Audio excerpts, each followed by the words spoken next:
Salut, c'est Annie. Aujourd'hui, j'ai envie de te parler à cœur ouvert. Pas en format conseil, pas en format solution, mais en format vérité. Parce qu'on me demande souvent pourquoi je fais ce travail, pourquoi j'ai créé les neurodivines. Et ces dernières semaines, j'ai vraiment eu besoin de me reposer la question vraiment. Fait que cet épisode-ci, c'est qu'une réponse un peu brute, une réponse qui parle de santé mentale, d'autisme, de TDAH et de toutes celles qui, entre guillemets, fonctionnent, mais qui s'épuisent en silence. Si tu es dans un moment plus fragile, sache que j'aborde aujourd'hui des sujets comme le burn-out, le suicide, les dépendances. Écoute seulement si tu sens que c'est juste pour toi maintenant. Sinon, garde cet épisode pour plus tard, il t'attendra. Tu sais, il y a une image qui m'habite depuis quelque temps et c'est celle de l'ours. Pas un vrai ours, mais une métaphore.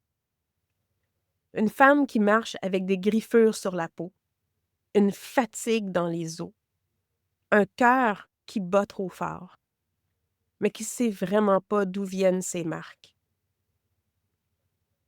Elle porte les traces de quelque chose, mais elle n'a jamais vu l'ours. Et moi, j'ai été cette femme-là et j'en accompagne tous les jours. Des femmes qui, entre guillemets, fonctionnent, encore une fois, aux yeux du monde, qui s'occupent de leurs enfants, de leur entreprise, de leur famille, mais qui, en dedans, s'effondrent, lentement, silencieusement. On les appelle autonomes, compétentes, solides. Mais ce qu'on ne voit pas, c'est la tension constante qu'elles doivent soutenir pour le rester. Ce qu'on ne voit pas, c'est tout ce que ça coûte d'être, en apparence, entre guillemets, normal.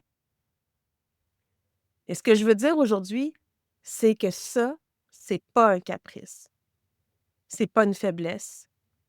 C'est le prix qu'on paie quand on est autiste ou TDAH et qu'on ne le sait pas.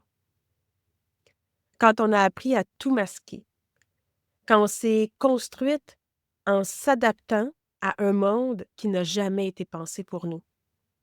Et ça laisse des traces. Des traces dans le corps, dans le cœur, dans la santé mentale. Les chiffres le confirment. Entre 70 et 80 des personnes autistes ou TDAH vont vivre avec au moins un autre enjeu de santé mentale. Anxiété, dépression, burn-out, troubles alimentaires, TOC, les troubles obsessifs compulsifs, bipolarité. Et chez les adultes autistes sans déficience intellectuelle, le risque de suicide est 7 fois plus élevé que dans la population générale. 7 fois.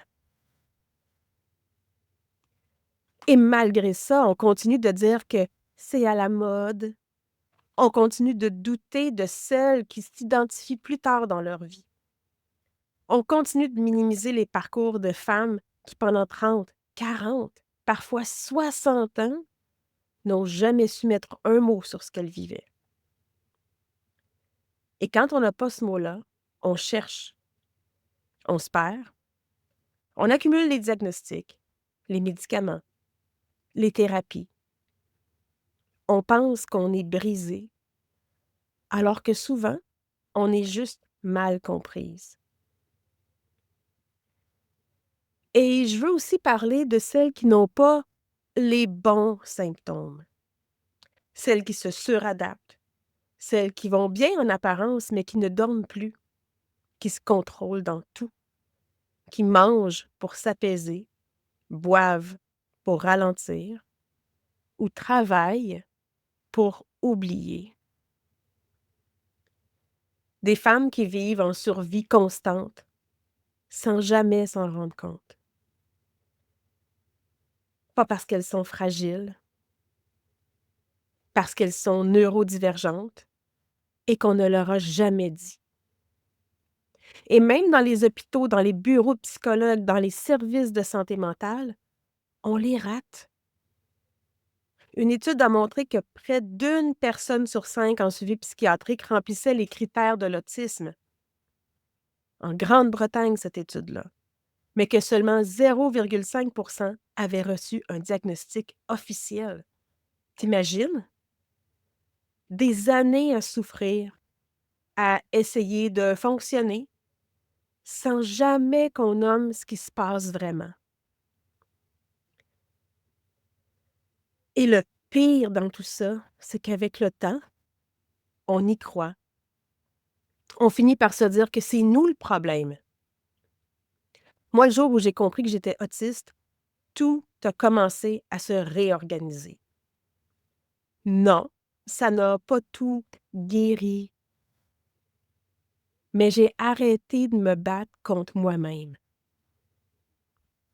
J'ai pu faire enfin de la place pour mes besoins, mes limites, ma vérité.